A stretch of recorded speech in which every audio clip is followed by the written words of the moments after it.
bem-vindo ao meu canal da Bíblia, ouvindo a voz de Deus. Eu venho aqui gravar para vocês mais um vídeo aqui no meu canal. E hoje é a série, os eventos finais, que eu estou fazendo com vocês também. E hoje é o capítulo 4, a Igreja de Deus nos últimos dias. Antes de eu relatar esse relato, eu preciso da ajuda de vocês para se inscreverem no meu canal da Bíblia, ouvindo a voz de Deus, deixar o seu like, ativar o sininho das notificações para receber o meu vídeo e compartilhar meu vídeo para maior número de pessoas. É tudo grátis, não vai cobrar nada, é só vocês fazerem isso. Eu preciso da ajuda de vocês. Então agora eu vou para o relato de Ellen G. White, a serva do Senhor, o capítulo 4 do Eventos Finais, a Igreja de Deus nos últimos dias. Como que tem que ser a Igreja de Deus nos últimos dias? O povo de Deus guarda seus mandamentos. Deus tem na terra uma igreja que está erguendo a lei que foi pisada e apresentada aos seres humanos, o Cordeiro de Deus que tira o pecado do mundo. No mundo só existe uma igreja que atualmente se acha na brecha, tapando o muro e restaurando os lugares devastados. Sejam todos cuidadosos para não clamar contra o único povo que está cumprindo a descrição dada do povo remanescente, que guarda os mandamentos de Deus e tem a fé em Jesus. Deus tem um povo distinto, uma igreja na terra, inferior a nenhuma outra, mas a toda superior em suas condições para ensinar a verdade, para vindicar a lei de Deus. Meu irmão, se você está ensinando que a igreja adventista do sétimo dia é Babilônia, você está errado. Eles têm o testemunho de Jesus. À medida que o fim se aproxima e há um contínuo crescimento da obra que tem por objetivo transmitir ao mundo a última advertência, torna-se mais importante para os que abraçam a verdade e ter uma compreensão clara tanto da natureza como da influência dos testemunhos que Deus, em sua providência, vinculou à obra da terceira mensagem angélica desde a sua origem. Os homens poderão apresentar uma justificativa após outra, e o inimigo procurará desviar as pessoas da verdade. Mas todos que creem que o Senhor tem falado por intermédio da irmã White, ele tem dado uma mensagem, estarão livres dos muitos enganos que surgirão nesses últimos dias. Haverá pessoas dizendo ter visões. Quando Deus lhe der um claro testemunho de que essas visões vêm dele, você poderá aceitá-las, mas não aceite sobre nenhum outro testemunho, pois o povo vai ser mais e mais desencaminhado em países estrangeiros e na América do Norte. Os marcos bíblicos da mensagem. A época de 1844 foi um período de grandes acontecimentos, expondo aos nossos olhos atônitos a purificação do santuário que ocorre no céu, tendo clara relação com o povo de Deus na terra e com as mensagens do primeiro, segundo e terceiro anjos, defraudando a bandeira em que havia a inscrição, os mandamentos de Deus e a fé de Jesus.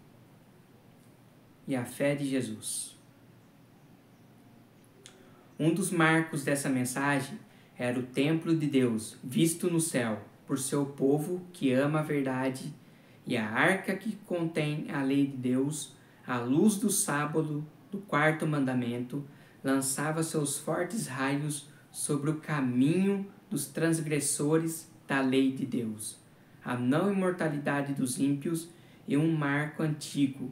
Não consigo me lembrar de alguma outra coisa que possa ser colocada na categoria dos antigos fundamentos. O Senhor nos tornou os depositários de sua lei. Ele nos confiou a sagrada e eterna verdade, que deve ser transmitida a outros em fiéis advertências, repreensões e encorajamento. Os adventistas do sétimo dia foram escolhidos por Deus como um povo peculiar, separado do mundo, com a grande talhadeira da verdade. Ele os cortou da pedreira do mundo e os ligou a si, tornou-os representantes seus e os chamou para serem seus embaixadores. Na obra final de salvação, o maior tesouro da verdade será entregue a mortais. As mais solenes e sérias advertências que Deus já enviou aos seres humanos foi confiado a esse povo, a fim de ser transmitido ao mundo. E de uma forma especial, os adventistas do sétimo dia foram postos no mundo como vigias e portadores de luz. A eles foi confiada a última mensagem de advertência ao mundo que está morrendo. Sobre eles incendiu a maravilhosa luz da palavra de Deus.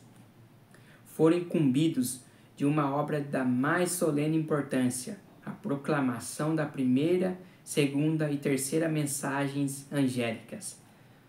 Nenhuma obra há de tão grande importância. Eles não devem permitir que nenhuma outra coisa lhes absorva a atenção.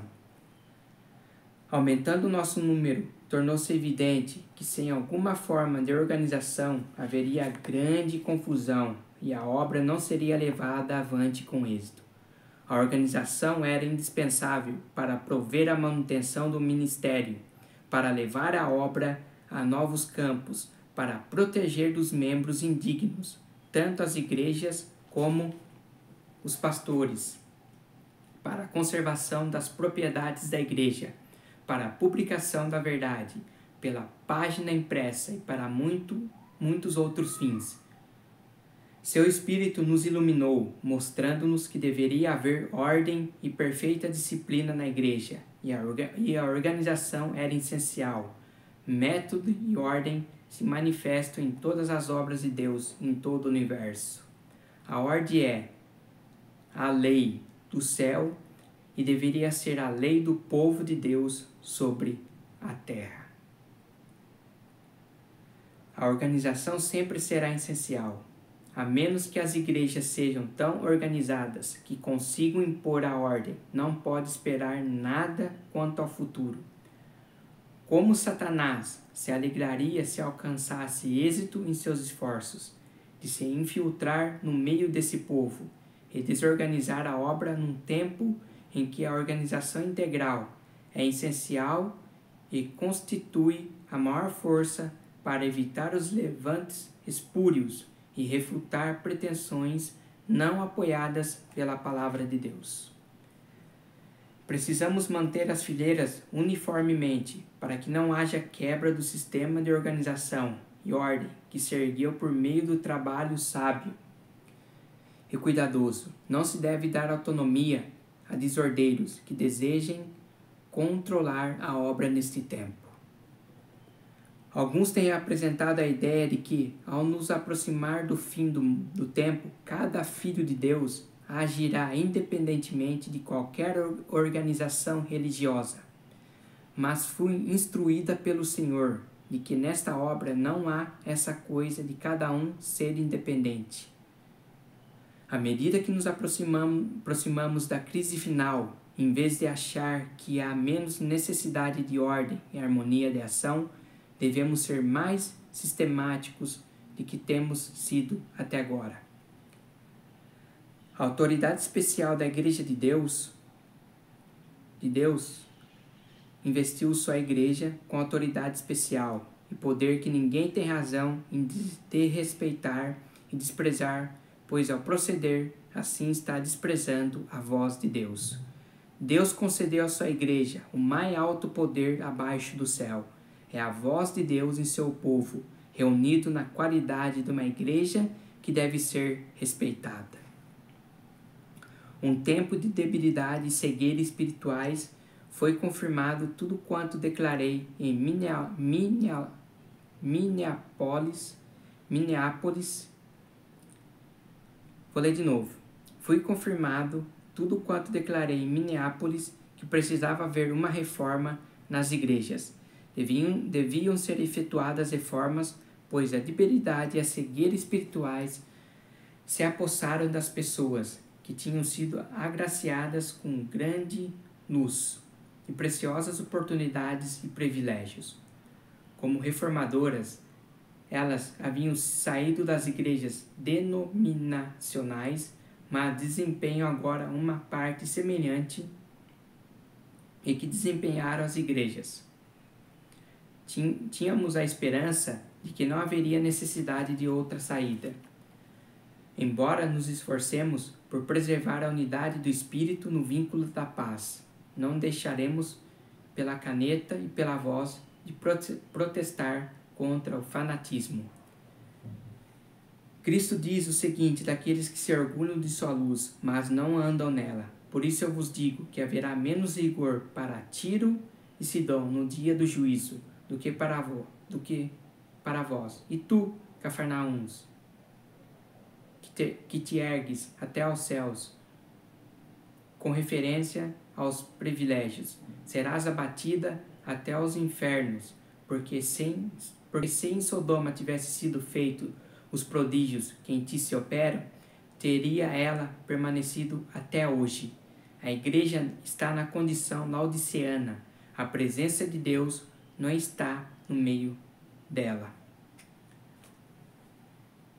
A própria associação geral está se corrompendo por sentimentos e princípios errados. Os homens tiraram a vantagem injusta daqueles que eles supuseram estar sob seu domínio. Determinaram coagir os indivíduos, por bem ou por mal. O poder arbitrário que se tem desenvolvido, como se a posição tivesse feito dos homens deuses, faz-me temer, e deveria causar temor, é uma maldição, onde quer que por quem quer que seja exercido. Uns poucos homens têm pesadas responsabilidades, e alguns não fazem de Deus o seu conselheiro. Que sabem esses homens das necessidades das obras em campos estrangeiros? De que modo poderão saber como decidir as questões que chegam até eles? São necessários 3 meses para que os que estão em campos estrangeiros recebam uma resposta, mesmo que não demorem para enviar a dúvida. Os que vivem em países distantes não farão o que bom senso lhe diz, que é correto, sem primeiro pedir permissão a Better Crack. Antes de prosseguir, eles aguardam o sim ou não desse lugar. Não é sensato escolher só um homem para presidente da Associação Geral. A obra da Associação Geral tem se estendido e algumas coisas têm se tornado desnecessariamente complicadas. Tem se revelado falta de discernimento. Deve haver uma divisão do campo ou fazer algum outro plano para mudar a situação. A voz de Better Crack, que tem sido considerada como autoridade para determinar de que maneira deve ser efetuada a obra, não é mais a voz de Deus. Faz alguns anos que eu considerava a Associação Geral como a voz de Deus, que esses homens se encontram num lugar sagrado para serem como a voz de Deus para o povo, conforme antes acreditávamos ser a Associação Geral, e algo já passou. Vocês estão usando passagem dos testemunhos que falam do fim do tempo da graça e da sacudidura do povo de Deus para falar da saída dentre esse povo de outro povo mais puro e mais santo que surgirá. Ora, tudo isso agrada ao inimigo. Se muitos de fato aceitassem esses pontos de vista e falassem e agissem fundamentados nisso, veríamos uma das maiores exibições de fanatismo jamais testemunhada entre os adventistas do sétimo dia. Isso é que o Satanás quer. O Senhor não lhes deu uma mensagem para considerar os adventistas do sétimo dia como Babilônia e chamar o povo de Deus a sair dela. Todas as razões que podem ser juntadas nesse sentido para mim não têm o menor peso, porque o Senhor me concedeu a luz em oposição a essa mensagem. Estou certa de que o Senhor ama sua igreja. Ela não deve ser desorganizada ou segmentada em átomos independentes. Não há nisso a mínima coerência. Não existe a menor evidência de qual coisa venha a ocorrer. Digo-lhe, meus irmãos, que o Senhor tem um corpo organizado, por intermédio do qual ele irá atuar. Quando alguém se afasta do corpo organizado do povo que observa os mandamentos de Deus, quando começa a pesar a igreja em balanças humanas e acusá-las, pode ficar certo de que Deus não está dirigindo. Essa pessoa está no caminho errado. Não há necessidade de duvidar de estar temeroso de que a obra não seja bem sucedida. Deus está à frente da obra e colocará tudo em ordem, caso haja coisas necessitando serem ajustadas na direção da obra. Deus cuidará disso e atuará para endireitar todo o erro. Tenhamos fé que Deus vai conduzir a nobre embarcação que transporta o seu povo em segurança até o porto. Não tem Deus uma igreja viva? Ele tem uma igreja, mas é a igreja militante e não a igreja triunfante. Entristecemo-nos de que haja membros defeituosos, de que haja joio no meio do trigo, embora existam males na igreja, e tenham que existir até o fim do mundo. A igreja desses últimos dias deve ser a luz desse mundo, poluído e desmoralizado pelo pecado. A igreja frágil e defeituosa, precisando ser repreendida, advertida e aconselhada, é o único objeto na terra ao qual Cristo confere sua suprema consideração.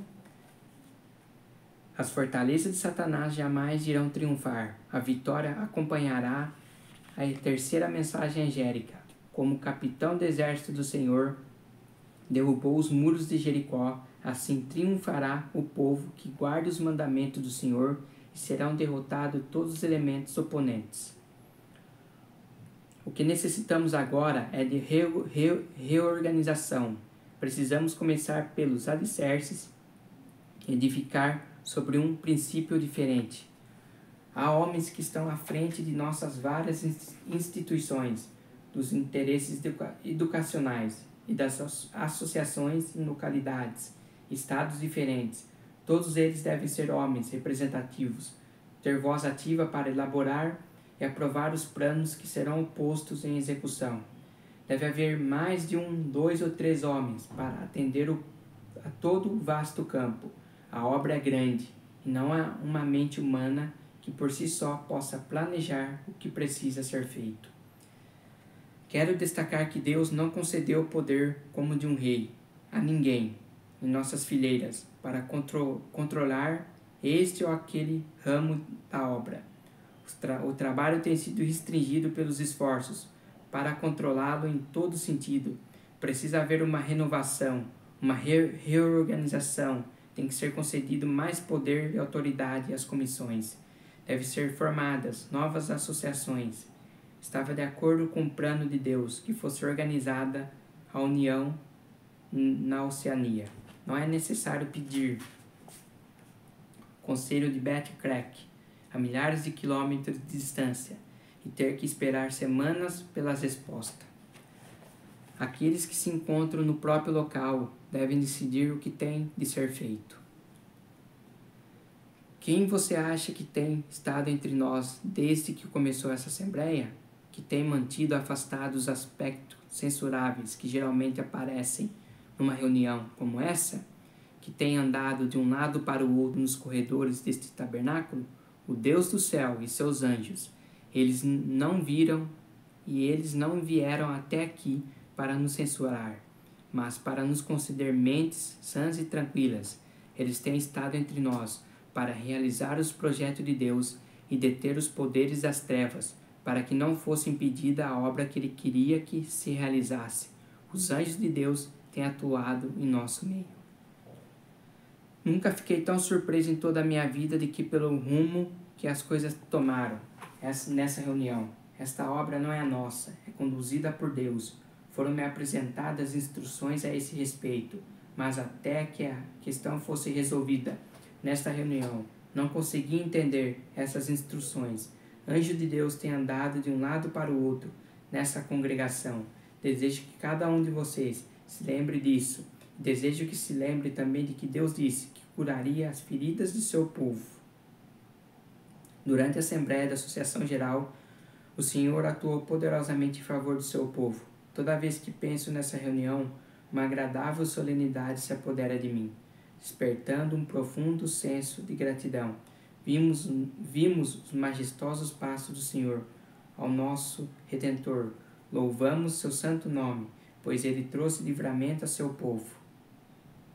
Tem sido necessário organizar uniões para que a Associação Geral não exerça um domínio arbitrário sobre as associações. O poder conferido à associação não deve ficar concentrado em um só homem, ou em 2 ou 6. Deve haver um conselho de homens supervisionando cada parte.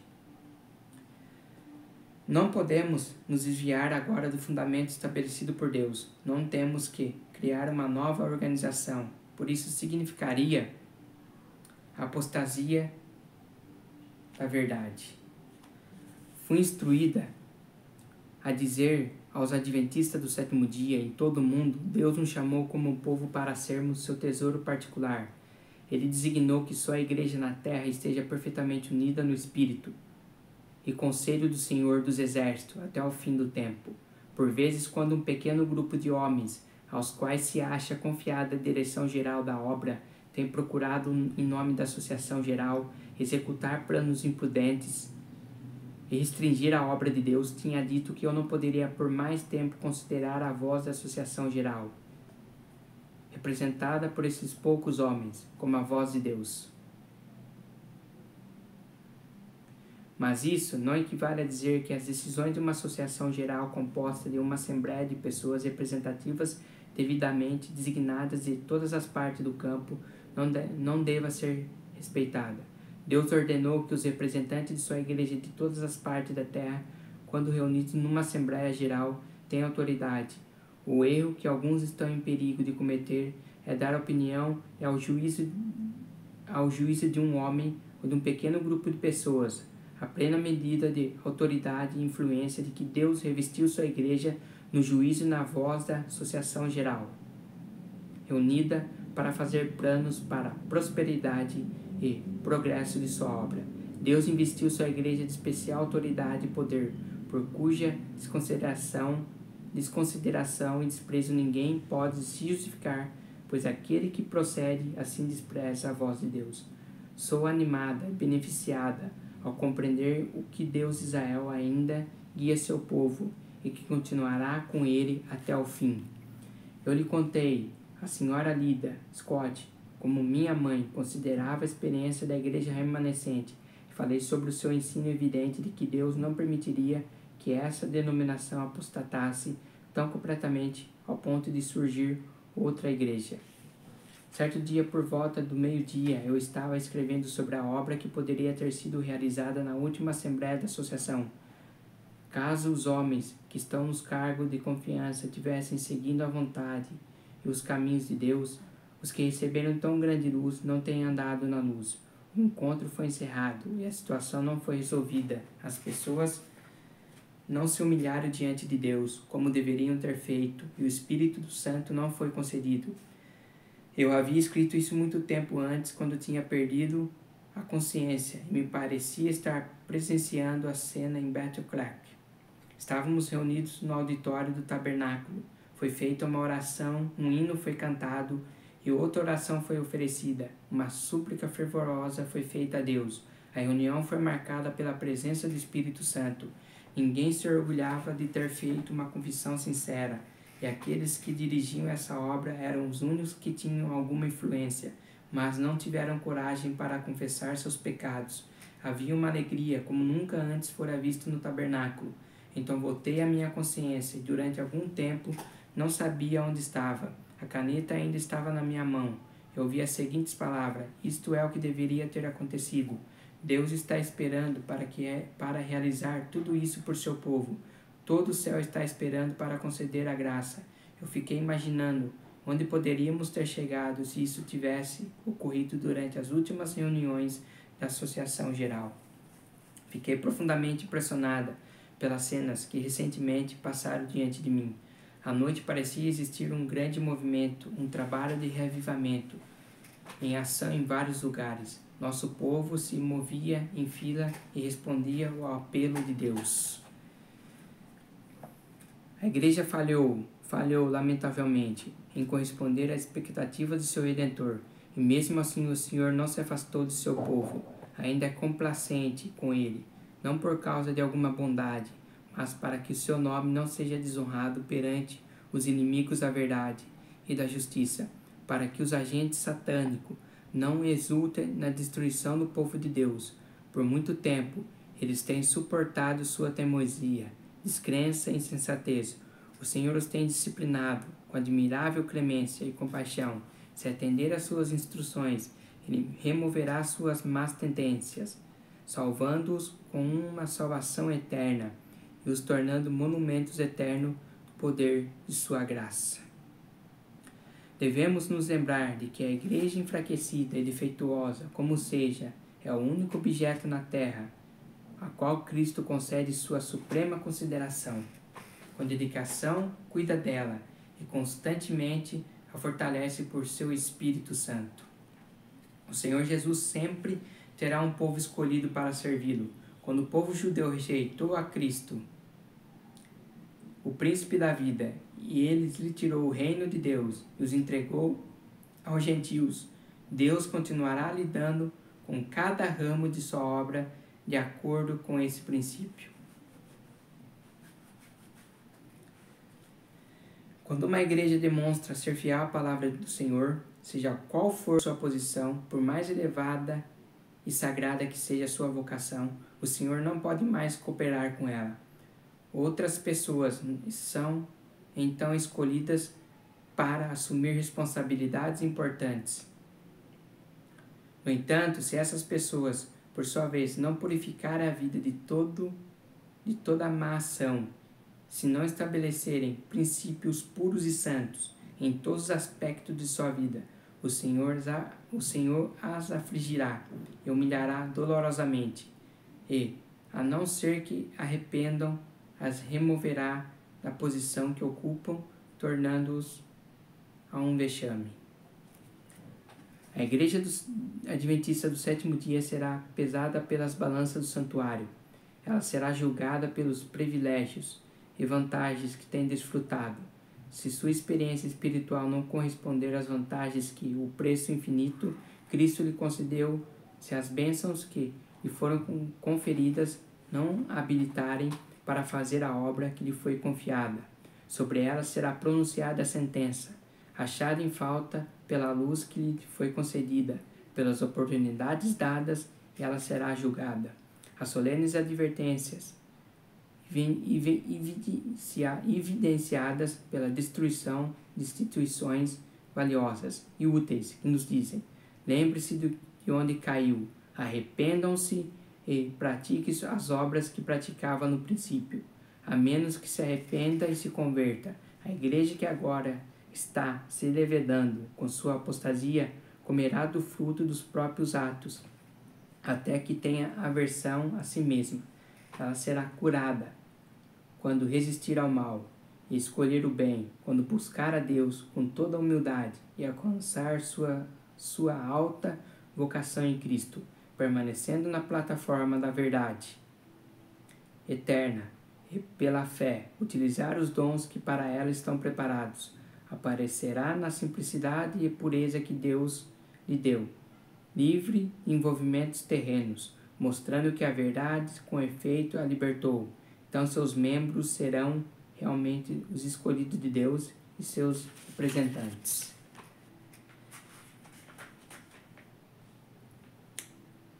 Nesses últimos dias, o povo de Deus será exposto ao mesmo perigo que o antigo Israel. Os que não aceitarem as advertências que Deus dá cairão nos mesmos perigos que o Israel do passado e não poderá entrar no descanso por causa da incredulidade. O antigo Israel sofreu calamidades por causa dos corações não santificados e das vontades insubmissas. Sua rejeição final como nação foi o resultado da própria incredulidade, confiança em si mesmo, impenitência, cegueira mental e dureza de coração. Em sua história há um aviso de perigo para nós. Cuidado, irmãos, para que nenhum de vocês tenha um coração perverso, incrédulo, que se afaste do Deus vivo, pois passamos a ser participantes de Cristo, desde que, de fato, nos apeguemos até o fim à confiança que tivemos no princípio. A igreja militante não é a igreja triunfante, e a terra não é o céu. A igreja se compõe de homens e mulheres falhos e imperfeitos, que são apenas alunos na escola de Cristo, a fim de serem preparados, disciplinados, educados para esta vida e para a futura vida imortal. Algumas pessoas parecem pensar que ao entrar na igreja verão suas expectativas cumpridas e só encontrarão os que são puros e perfeitos. Essas pessoas zelosas, ao verem faltas nos membros da igreja, dizem: abandonamos o mundo para não nos associarmos com indivíduos maus, mas aqui também está o mal. E perguntam, como os servos da parábola, de onde veio o joio? Mas não precisamos ficar assim, decepcionados, pois o Senhor não nos autorizou a chegar à conclusão de que a igreja é perfeita, e todo o nosso zelo não terá êxito em tornar a igreja militante tão pura quanto a igreja triunfante. A obra está prestes a ser concluída. Os membros da igreja militantes que demonstrarem fiéis farão parte da igreja triunfante. A vida de Cristo está repleta de mensagem divina do amor de Deus, que ele deseja intensamente transmitir aos outros. O rosto dele irradiava a compaixão e sua conduta se caracterizava pela graça, humildade, verdade e amor. Todo membro de sua igreja militante deve manifestar as mesmas qualidades. Se deseja fazer parte da igreja triunfante. Então essa foi o capítulo 4. Como que a igreja de Deus tem que ser nos últimos dias. É uma igreja que tem que guardar os mandamentos de Deus, obedecer a Deus, fazer a vontade de Deus, ler a Bíblia Sagrada. Porque a Bíblia Sagrada é as verdades para nós. A Bíblia Sagrada nos mostra o amor de Deus. Mostra que Deus cuida de nós. O que Deus pede para nós? Que guardemos os seus mandamentos. Em Apocalipse 14:12, a Bíblia diz assim, 14, verso 12. Aqui está a perseverança dos santos, que obedecem aos mandamentos de Deus e permanecem fiéis a Jesus. Então Deus tem uma igreja que obedece os mandamentos, que guarda seus mandamentos e tem a fé em Jesus. Você ama Jesus? Se você ama Jesus, você vai meditar nesse verso que eu vou ler aqui para vocês agora. São João,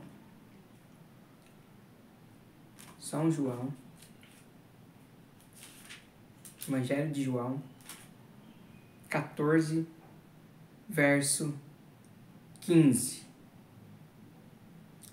Você ama Jesus? Se você ama Jesus, você vai obedecê-lo, não é? Então aqui em São João 14, verso 15, se vocês me amam, obedecerão aos meus mandamentos.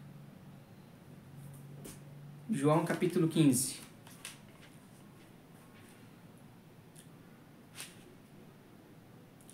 Olha o que diz aqui. A partir do verso 9. João capítulo 15, a partir do verso 9. Como o Pai me amou, assim eu os amei. Permaneçam no meu amor. Se vocês obedecerem aos meus mandamentos, permanecerão no meu amor. Assim como tenho obedecido aos mandamentos do meu Pai, em seu amor permaneço. Então Jesus, o que ele está dizendo aqui? Ele obedeceu os mandamentos de Deus. permaneceu no amor de Deus.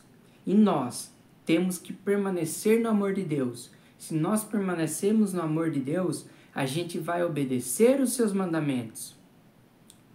Ei, olha aqui para mim. Você é a igreja de Deus. Você é o templo do Espírito Santo. Se você ama Jesus de todo o seu coração, você vai obedecer os seus mandamentos, vai guardar os seus mandamentos, porque os mandamentos de Deus são a lei moral de Deus, é o caráter de Deus. Queridos, como eu falei, a lei e a graça andam juntas. A lei não vai te salvar, mas a lei aponta o erro, ela mostra o pecado. Nós não somos salvos pela lei, nós somos salvos pela graça de Cristo. Mas nós que somos salvos pela graça, que eu vou fazer coisa errada. Ah, eu sou salvo pela graça, eu vou fazer coisa errada. Não, isso é errado. Eu estou salvo pela graça. Jesus me libertou do pecado. Por que eu vou pecar? Por que eu vou fazer coisa errada para Deus? Se eu tenho o amor de Deus, eu vou obedecer os seus mandamentos. Eu vou guardar os seus mandamentos. Outra passagem, 1 João. Presta atenção nesse verso. 1 João, nas cartas. 1 João, que diz assim. Olha o que diz aqui no verso 6.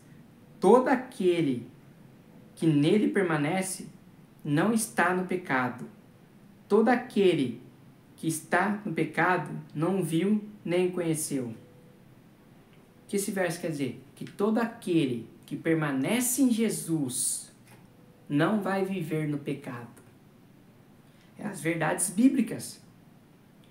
Agora, se você vive no pecado, fazendo coisas erradas, você nunca viu e você nunca vai conhecer Jesus. Se você vive no pecado, você não conhece Jesus. Agora, se você não pratica o pecado, você conhece a Jesus. Porque Jesus, ele morreu por você na cruz, derramando seu sangue preciosíssimo por você, por todo mundo.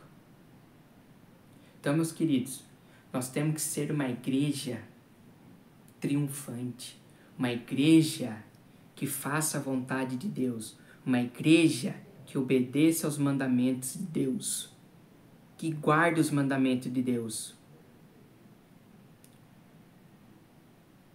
Que Deus abençoe vocês, meus queridos irmãos e irmãs em Cristo. Que a graça do nosso Senhor Jesus esteja sempre com vocês. No meu próximo vídeo que eu vou estar fazendo com vocês, vai ser o capítulo 5 do Eventos Finais. A vida devocional do remanescente. É o capítulo 5. Que vocês tenham uma boa semana na presença de Deus. Amém?